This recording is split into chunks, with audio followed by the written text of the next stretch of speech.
তুমি বলবে পূর্ণিমা মনে হচ্ছে, চা করে এনে দিবে, ডিম দিবে। আর যদি বলো তো কানা নাকি, দিনে কোথা চাঁদ পাবি, বলে তোমার ছানি পড়েছে নাকি, দেখতে পাও না হাড়া গোয়ালের মাথায়? বলে হ্যাঁ গো, এবারে মনে হচ্ছে দিনের বেলায়। তো স্ত্রীর হুঁয়ে হু দিয়াটা বুদ্ধিমান পুরুষের কাজ। সেখানে মায়েরা বোনেরা একটু ধৈর্য ধরুন, চেষ্টা করছি আপনাদের কাছে কথা পৌঁছে দিতে, আপনাদেরই নাম করছি, আপনাদেরই কথা বলছি। কোনো পুরুষ মায়ের সমতুল্য হবে না। 14 বৎসর বয়সে আসমার মা, আমার স্ত্রী আমার ঘর এসছে, 65 বছর বয়স হলো, আমার ঘরে রান্না বান্না খাওয়ানো খেদমত করা কোনো পুরুষ পারবে না। মেয়েরা আগে স্বামীকে খাওয়ায়, মেয়েরা আগে বেটাকে খাওয়ায়, জামাইকে পরে খায়, থাকলে খায়, নাহলে হাড়ি সুরোটাই ভাত মাখিয়ে খেয়ে নেয়, কোনোদিন অভিযোগ করে না। কিন্তু এই পুরুষরা যদি ফকিরকে ভাত দিয়ে দেয়, মাছ দিয়ে গোশ দিয়ে, আর আপনাকে একটি ডিম বেরন করে দিয়ে ভাত দিয়ে দেয়, বলে একটা ফকিরকে দিয়েছি নাই, বলে সে শালা কথা বলতে তার পিঠকে ফাটিয়ে দেবো, তার লেগে আমি খেতে পাই নাই, তখনই বেরুবে ঘর থেকে। আর মেয়েরা বছরে বহুদিন সবাইকে খাইয়ে শেষকালে খায়, ডাল দিয়ে খায়, ডিম করে নিয়ে খায়, তরকারি নাই। আমি খুব মাছের মাথা এবং নেঁজা ভালোবাসি। আমার মা চিরদিন আমাকে নেঁজার মাথা দিত। আর আমার মেজো ভাইয়ের নাম মোহাম্মদ আলী, সে বলতো বড় ভাইকে দে মা, বড় ভাইকে দে। এখনো বেঁচে আছে, আমরা 4 ভাই আছি, 4 সহোদর 2 সহোদরা, 4 জনাই আছি। ও আমার পরে মাইতর, খুব ঠান্ডা খুব ভদ্র। তো বলতো বড় ভাইকে দাও মাথাটা। আজও আসমার মা আমাকে মাছের মাথাই দেয়, ভালোবাসি। যে খায় আল্লাহ তার যোগায়, তিনি অন্তর্যামী। তাই আপনাদেরকে বলছি, মায়ের দিকে খুব ভালোবাসবেন।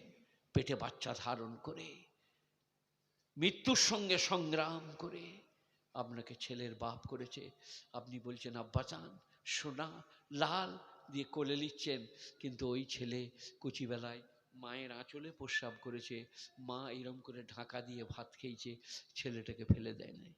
একদিন একটা বড় লোক বুঝলেন, ধনী লোক, এখানে অনেক ধনী লোক আছে, আপনারা সব ধনী লোকের মধ্যে পড়ছেন না তো, স্ত্রীর কাছে ছেলেটা শুতে দিয়ে এলো একদিন, সব দিন স্বামী বললে আমার কাছে একদিন দাও। তারপরে রাতের বেলায় বলছে পানি খাবো, যেমনি পানি দিয়েছে বলে গরম পানি মিশিয়ে দাও, গরম পানি বার করে দাও, দুধ মিশিয়ে দাও, এরকম যখন বারবার করছে তখন বলে চাবড়িয়ে মেরে দেবো, তোর বাপের চাকর আমি। তখন মা ছুটে এসছে ওই ঘর থেকে, কি হলো বাচ্চা কি করেছে, বলে দেখো পানিটা আমি গরম পানি মিশিয়ে দিয়েছি, বলছে ঠান্ডা পানি মিশিয়ে দাও, ঠান্ডা পানি মিশিয়ে দিয়েছি, বলে গরম পানিটা বার করে দাও। সহ্য করা যায়? বলে এটা তো 2 বছর বয়স হলো, 2 বছর আমি সহ্য করছি। আপনারা কি বলছেন? 2 বৎসর মা যাহা বলিছে যেমন করে বলছে, বলছে যে মা তরকারিটা নুন বার করে দাও, বার করে দিয়েছি সোনালাল, বলে নুন দিয়ে দাও, দিয়ে দিয়েছি সোনালাল, তবু তাকে 4টি খাওয়াতে হবে। মা বলছে এই দেখ আমি খেয়ে দেখছি ঠিক হয়েছে, তুই খা। সেই মারা কি জিনিস, কোরআন শরীফ, إذ قال لقمان لابنه وهو يعظه يا بني لا تشرك بالله إن الشرك لظلم عظيم। হে আমার প্রিয়তম পুত্র, বনাইয়া আই মেরে প্যারে বেটে, ইয়া ইবনে হে আমার বেটা, বনাইয়া আই মেরে প্যারে বেটে, কি লা তুশরিক বিল্লাহ, আল্লাহর সঙ্গে কাউকে শরিক করো না।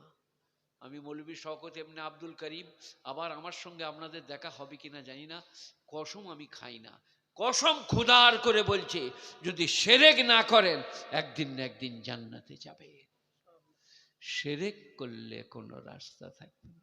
গাছতলা পীরতলা মেহদিতলা বড়তলা রওজা দরগা থান ইমামবাড়া ইটের ঢিপি পাথর, এইগুলোতে যদি মাথা ঢোকা হয়, মানক মানসিক করা হয়, শিরক। আর এই দোষটা মেয়েদের বেশি বুঝলেন।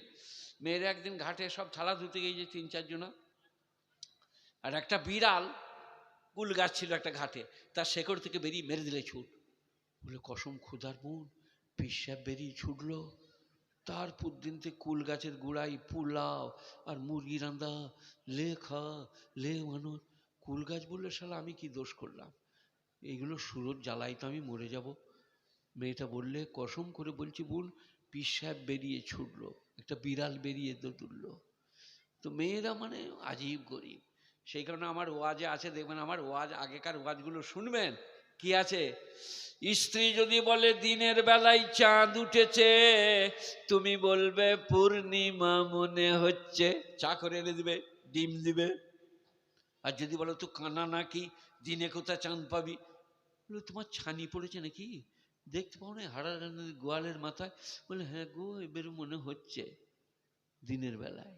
তো স্ত্রীর হুঁয়ে হু দিয়াটা বুদ্ধিমান পুরুষের কাজ। একটা ব্যাপারে খালি আটকিয়ে রাখবেন, বাইরে যেতে পাবে না, পরস্পর পরপুরুষের সংস্পর্শ পাবে না, বাকি তুমি যাহা বলিবে আমি শুনিব, যাহা বলিবে তাহা করিব। আমার মা বাপকে একটু ভালোবাসো, কদিন বাঁচবে, মা বাপের একটু খাতির করো, তুমি যা বলবে তাই করবো। এখন আমাদের এই মরদরা আজকে ওয়াজ শুনে যে কালকে স্ত্রীকে বলবে নামাজ পড়, না হলে তোকে তো গেল বউ, বর্তমানে মৌলবি ওয়াজ করে গেছে, চলবে না হে, চলবে না। কানের একটা গড়ি এনে দাও, আঙুলে একটা দাও, নাকের একটা নিয়ে এসো, নিয়ে বলো এগুলো রাখো তোমার জন্য এনেছি। তার দুদিন পরে বলো নামাজ পড়ো, নামাজ না পড়লে বড় অপরাধ হবে। তখন তার মনে মনে হবে কানে দিয়েছে, নাকে দিয়েছে, আংটি দিয়েছে, নামাজ পড়বো না, তোমার কথাটা রাখবো, ওইগুলো সব মনে পড়ে যাবে। খালি কোনোদিন জীবনে কেউ দিয়েছেন তার আংটিটা মেরে নিয়ে বেচে দিয়েছে, দিয়ে কোরবানি গরু কিনে নিয়েছে, আর সালা। এই যে কখনো কারো আংটি বেচে কোরবানি গরু কেনো না, তোমাকে আর ভাত খেতে দিবে না। একজনের বইয়ের কাছে আংটি চেয়ে, কানের চেয়ে কোরবানি গরু কিনেছে বন্দুক দিয়ে। এবারে কোরবানির রাত থেকে কবে দিবে গো, কবে দিবে গো, তাকে আর কোরবানি গোশ খেতে দিবে না, সারা রাত ঘুমোতে দেয় নাই, কবে দিবে গো। তখন সে বললো দেখিস বাবু, লোকরা যা করিস করিস, এই স্ত্রীর গয়না লিহি না, শালা ঘুমোতে দিবে না। আর একটা স্ত্রী দেখাবো, দেখাবো, বিবি খাদিজা, ধনাঢ্য রমণী, তার সমস্ত সম্পদ নবীজির কাছে বিতরণ করে দিয়েছিলেন, আপনি ইচ্ছা মতো খরচ করুন। নবীজি শোবে আবি তালেবে নজরবন্দি, বিবি খাদিজা বললেন আমার স্বামী বন্দি থাকবে, আর আমি সুখে খাবো তা হবে না, আমিও তিনার সাথে নজরবন্দি হয়ে থাকবো। দিয়ে তিনি সেখান থেকে সরে গেলেন। বিবি খাদিজা নিজের সব সম্পদ লুটিয়ে দিয়েছেন আপনার পায়ে, আপনি ইচ্ছা মতো খরচ করুন। তার নাম বিবি খাদিজা। আমাদের মেয়েরা কবে সেই রকম হবে, স্বামী পাগল হবে, স্বামীর খেদমত করবে। তবে এই প্রতিষ্ঠানে না এলে আমাদের মৌলবীর বিবিরা খুব সুখী। প্রতিষ্ঠান থেকে পেয়েছি তো ওস্তাদদের কাছ থেকে, গুণীজনেরা, জ্ঞানীজনেরা। তাই আপনারা বলুন সবাই একবার, এই প্রতিষ্ঠানটা মনে রাখবো, বলুন ইনশাল্লাহ। আল্লাহ মেহেরবান, আল্লাহ বেনিয়াজ, আল্লাহ পাক